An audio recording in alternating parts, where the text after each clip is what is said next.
Welcome back to Living Smart in the Lowcountry. We've kept Dr. Thomas around to ask a few more questions about breast cancer, specifically what kinds of side effects we can expect with care here at St. Joseph's Candler, a little bit about the future of what we're going to see. Thanks again. Sure, thank you. So you've covered a lot for us here today already, but let's talk more about side effects, because I think any woman that's undergoing treatment really wants to know what they're in for. Exactly. Well, that's one of the biggest questions we have. I met a patient today who I recommended chemotherapy, and she was very reluctant to go for it because of all the side effects that she's heard about.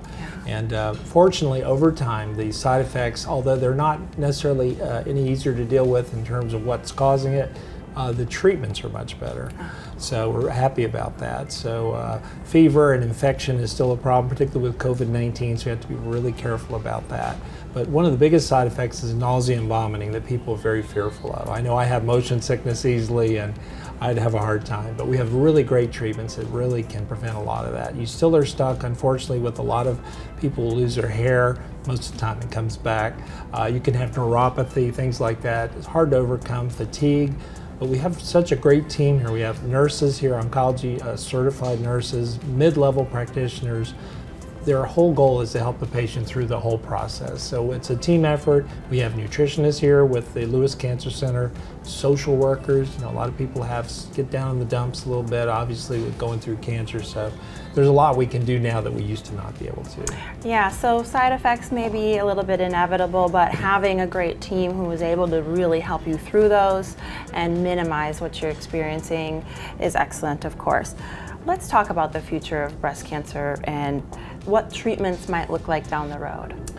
Yeah, I think it's very exciting. It's the best time to be an oncologist, I would say. Patients will say, "Doctor, you're not going to retire, are you?" I said, "No way, this is really getting fun now because there's so much more we can do." Yeah. I think that one of the things is a woman is going to learn more about her particular risk through genetic testing and genetic counseling. We have an excellent genetic testing and counseling team with our Candler Hospital affiliation.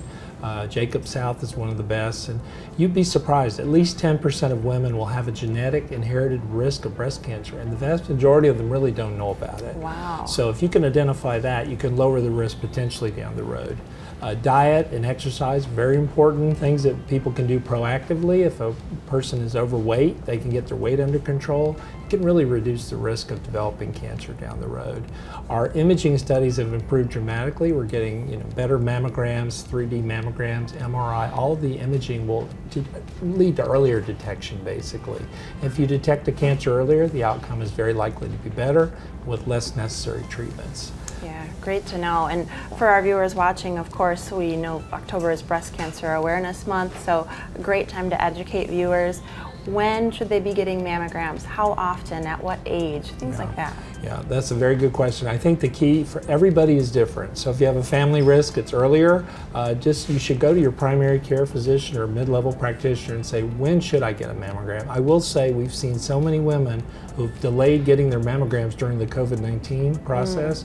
Unfortunately, some are getting tested now, and we're finding the cancers are more advanced than what they would have been otherwise. So my message to the audience would be, please check with your physician. If it's time to get a mammogram, please do it. Yeah, don't delay that important measure. Well, thank you so much.